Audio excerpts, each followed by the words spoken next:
In fact, India today also confronted the former coach Anil Kumble after his ICC meet. But Anil Kumble, after that initial statement that he put out, refused to elaborate on what he meant by that entire statement. He stuck to his stand that what had to be said is contained in that statement. He's not going to reveal any more details about the rift. Listen in to this India Today exclusive.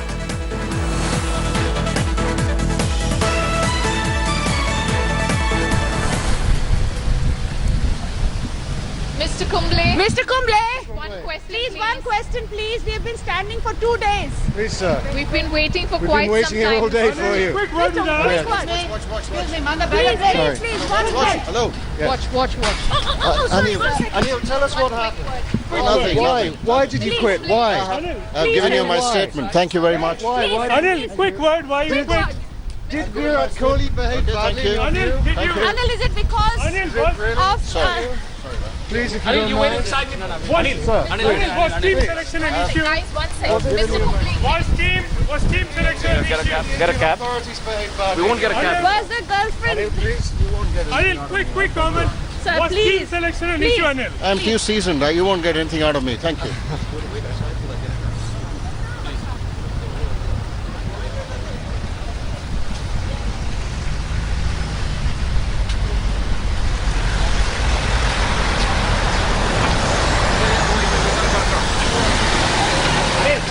Anil, we got to cut across. Got to cut across. I've made my statement. Sorry. No, I can understand. I've made my statement. Stop there. Okay. Sir, are you famous? Thank you. Are you famous? All right, I want to be like you one day, sir.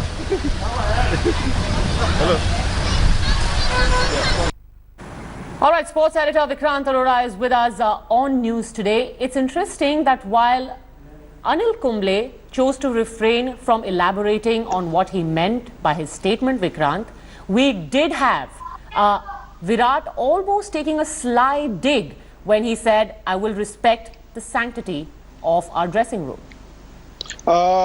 In fact, that was on the expected lines, Padmaja. He's right to an extent that the Champions Trophy just went by. Not even a single press conference. He was asked a question on Anil Kumble, or nor did he speak about Anil Kumble. But the fact is that the two were just poles apart.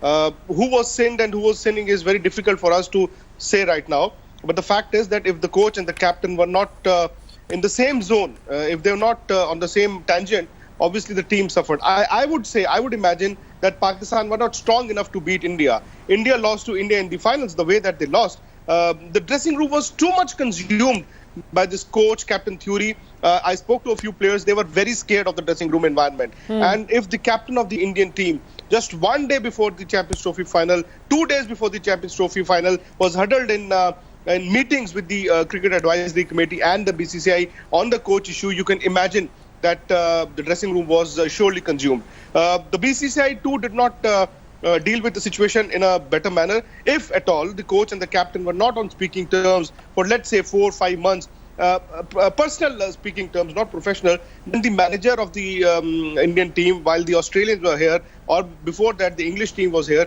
should have actually alerted the BCCI. Because if the captain and the coach were not on speaking terms, obviously there were decisions which would have been taken either by the coach or the captain. So I would say that the team was lucky enough to make it to the finals. They lost the finals just because of this debate. All right, Vikrant Gupta, stay with me because we also have Mohammad Azharuddin now joining us on the show. Azhar, the Kumble versus Kohli spat has taken this ugly turn over the last few days. Who do you think should be blamed for the way this entire rift, this entire controversy played out? Well, I think Kumble was very gracious enough to put down his papers, because I think Kumble is one person who will always not want any thing like this, and I think he's done for the betterment of the cricket, but I don't know what the problem was, who is at fault. I really have no idea what has happened or what transpired for these things to happen, but I think it's very sad day for Indian cricket, because if these things are happening, it is not very nice, because I think Kumble is one person who is really, who's played cricket in a very positive manner, and I think he had a very good impact on the players. But I really don't know what the problem was. It's very hard to blame anybody, but I think the CSC, the people who really made him the coach, they are the people who know you have to look into whatever happened. And I think whatever has happened, it has come out. We should know exactly, the people of India and everybody wants to know what has happened exactly. We should know the exact thing why Kumble has been in that position. Is actually coming out clean on the exact problem. That's the funny thing. Azhar, also, do you think the best step possible was taken eventually by Anil Kumble, given the two strong personalities and how sharp their differences were? Was it even possible for this relationship to have continued? No, I think these are the things which are going to happen, because coach and captain, they always there are going to be differences in opinion, but I think those things can be sorted out. But I think maybe things might have got out of hand really very badly. So that is one of the reasons why I think Kumble felt that Anil felt that this is not the right way to continue, is not the right environment to really continue with the team. So I think he did a good job. But I think at the end of the day, I think everybody would want to know what exactly happened. Why this thing, things have had come to a stage where it became became impossible for both the captain and the coach to reconcile. Absolutely, and someone needs to come out with the details. If not Virat Kohli and Anil Kumble, then at least the BCCI. Mohammad Azharuddin, thank you very much for joining us.